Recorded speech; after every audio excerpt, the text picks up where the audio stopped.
പലപ്പോഴും പല സ്റ്റുഡൻസും കോമന്റിൽ ചോദിക്കുന്ന ഡൗട്ട്സ് ആണ് അണ്ടർ എന്താ, ഓവർ എന്താ, എബവ് എന്താ, ബിലോ എന്താ എന്നുള്ളത്. ഈ on, in, at, to, for പോലെ അങ്ങനെ യൂസ് ചെയ്യുന്ന വാക്കുകളല്ല ഈ അണ്ടറും ഓവറും എബോയും ബിലോയും. അതുകൊണ്ട് തന്നെ എല്ലാവർക്കും ഡൗട്ടാണ്. അപ്പം ഇന്ന് നമുക്ക് കുറച്ച് ക്ലിയർ ആയിട്ട് പഠിക്കാം എന്താണ് ഈ വാക്കുകളുടെ അർത്ഥം എന്ന്. നമുക്ക് ഫസ്റ്റ് അണ്ടർ എന്നുള്ള വാക്കിൽ നിന്ന് തുടങ്ങാം. അതായത് ഇതൊരു ടേബിൾ ആണെന്ന് നിങ്ങൾ വിചാരിക്കാം. എന്നിട്ട് ഈ ടേബിളിൻ്റെ അടിയിൽ ഞാൻ കുറച്ച് ബുക്സ് ഇങ്ങനെ വെച്ചിട്ടുണ്ട്. ടേബിളിനെ ടച്ച് ചെയ്താണ് ഈ ബുക്സ് ഇരിക്കുന്നതെങ്കിൽ നമുക്ക് എന്ത് പറയാം? The books are under the table.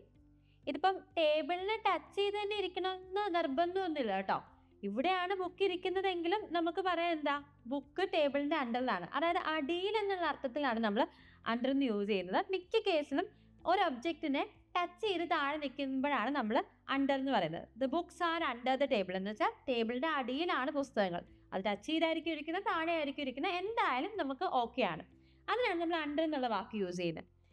ഇനി ബിലോ എന്നുള്ള വാക്ക്, അതായത് ഈ സെയിം ടേബിള് ഇവിടെ ബുക്സ് ഇരിപ്പുണ്ട്, പിന്നെ ഇവിടെ ഒരു ബോക്സ് ഇരിപ്പുണ്ടെങ്കിൽ നമ്മൾ പറയും the box is below the books എന്ന് പറയും. അതായത് ഇവിടെ ടേബിളിൻ്റെ അണ്ടറിൽ ബുക്സ് ഇരിപ്പുണ്ട്, അതിൻ്റെയും താഴെ ടച്ച് ചെയ്യാതെ ബോക്സ് ഇരിപ്പുണ്ടെങ്കിൽ നമ്മൾ പറയും the box is below the book. അതായത് ഒന്ന് രണ്ട് സാധനങ്ങൾ അടിയിലായിട്ട് ഇരിക്കുമ്പോൾ അതിൽ ഏറ്റവും അടിയിൽ വേറൊരു സാധനം ഇരിപ്പുണ്ടെന്ന് കാണിക്കാൻ വേണ്ടിയിട്ടാണ് നമ്മൾ ബിലോ എന്നുള്ള വാക്ക് യൂസ് ചെയ്യുന്നത്. ഓക്കെ, ഇനി അടുത്ത് നമ്മൾ എബോവ് എന്നുള്ള വാക്ക് നോക്കാം. എബോവ് എന്നുള്ള വാക്ക് നമ്മൾ യൂസ് ചെയ്യുന്നത്, ഇതിപ്പോൾ ഒരു ടേബിൾ ആണെങ്കിൽ ഈ ടേബിളിൻ്റെ മുകളിലായിട്ടൊരു ക്ലോക്ക് ഇരിക്കുന്നു എന്ന് വിചാരിക്കാം. ഓക്കെ, ഒരു ക്ലോക്ക് ഇരിക്കുന്നു. അപ്പം ഈ ക്ലോക്ക് എന്ന് പറയുന്നത് the clock is above the table. എന്ന് വെച്ചാൽ ടേബിളിൻ്റെ മുകളിലാണ്, പക്ഷെ ടേബിളിനെ ടച്ച് ചെയ്തല്ല ഇരിക്കുന്നത്, ടേബിളിൻ്റെ മുകളിലായിരിക്കുന്നത്, ടേബിളിനെ ടച്ച് ചെയ്തിട്ടല്ല ഇരിക്കുന്നത്. അങ്ങനത്തെ കേസിലാണ് നമ്മൾ എബവ് എന്ന് യൂസ് ചെയ്യുന്നത്. ഇനി ഓവർ കുറച്ച് കോംപ്ലിക്കേറ്റഡ് ആണ്. അതായത് കുറച്ച് ബിൽഡിങ്സ് ഉണ്ടെന്ന് വിചാരിക്കാം. ഓക്കെ, ഈ ബിൽഡിങ്ങിൻ്റെ മുകളിൽ കൂടെ ഒരു പ്ലെയിൻ പറന്നു പോവുകയാണെങ്കിൽ നമുക്ക് പറയാം ദ പ്ലെയിൻ ഫ്ലോ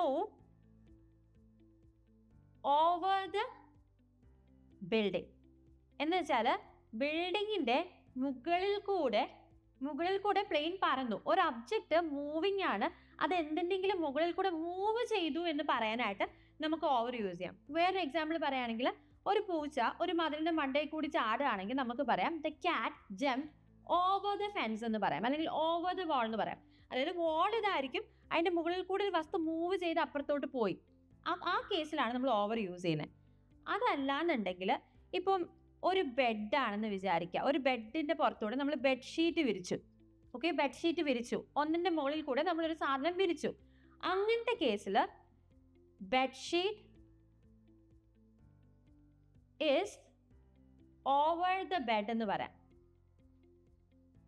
ഓക്കെ, എന്ന് വെച്ചാൽ ബെഡിൻ്റെ മുകളിൽ കൂടെ നമ്മളൊരു സാധനം വിരിച്ചു എന്ന് പറയാണ്. അപ്പം അങ്ങനത്തെ കേസിലാണ് നമ്മൾ ഓവർ യൂസ് ചെയ്യുന്നത്. ഒന്നെങ്കിൽ ഒരു വസ്തുവിൻ്റെ മുകളിൽ കൂടി വേറൊരു സാധനം ഇങ്ങനെ മൂവ് ചെയ്തു പോയി എന്ന് പറയാനും, മറ്റൊന്നുകൊണ്ട് ഒന്നിനെ വിരിച്ചു എന്ന് പറയാനും, കവർ ചെയ്തു എന്ന് പറയാനും ഒക്കെയാണ് നമ്മൾ ഓവർ യൂസ് ചെയ്യുന്നത്. നമുക്ക് ഒന്ന് റിവൈസ് ചെയ്ത് നോക്കാം. അണ്ടർ എന്ന് പറയുന്നത് ഏതെങ്കിലും ഒരു വസ്തുവിൻ്റെ താഴെയായിട്ട് ഒരു വസ്തു നമ്മൾ വച്ചിരിക്കുകയാണ്.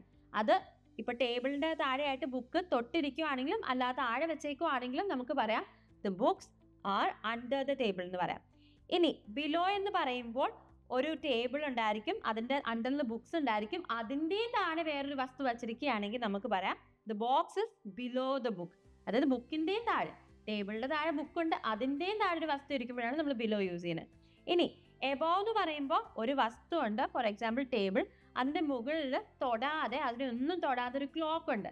അങ്ങനത്തെ കേസിൽ the clock is above the table. Clock ടേബിളിനെ ടച്ച് ചെയ്യുന്നില്ല, അതിൻ്റെ മുകളിൽ ഇരിക്കുകയാണ്, അത്രയേ ഉള്ളൂ.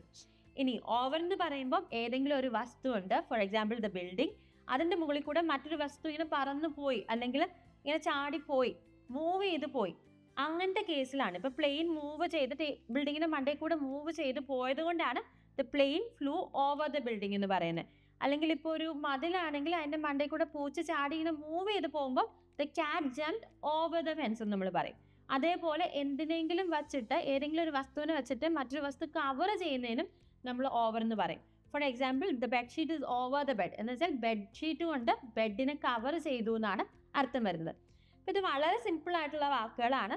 നിങ്ങൾ ഒരു കാര്യം ചെയ്യുക, ഈ വാക്കുകൾ യൂസ് ചെയ്ത് ഓരോ സെൻറ്റൻസ് വീതം കോമെൻറ്റ് ചെയ്യുക. അത് ശരിയാണോ തെറ്റാണോ കറക്ഷൻ എന്താണെന്നുള്ളത് ഞാൻ ക്ലിയർ ചെയ്ത് തരാം. അപ്പോൾ ഈ വീഡിയോ നിങ്ങൾക്ക് ഇഷ്ടപ്പെട്ടെങ്കിൽ വീഡിയോ ലൈക്ക് ചെയ്യുക, ഷെയർ ചെയ്യുക ഫ്രണ്ട്സും ഫാമിലിയും സ്റ്റുഡൻസുമായിട്ട്. അതുപോലെ തന്നെ ഞങ്ങളുടെ ചാനൽ സബ്സ്ക്രൈബ് ചെയ്യുക. എന്തെങ്കിലും ഡൗട്ട്സ് ഉണ്ടെങ്കിൽ അത് കോമെൻറ്റ് ചെയ്യുക. മറ്റൊരു വീഡിയോയിൽ കാണുന്നത് വരെ this is Revathi Krishnan signing off from English Mitra. Thank you and have a beautiful day.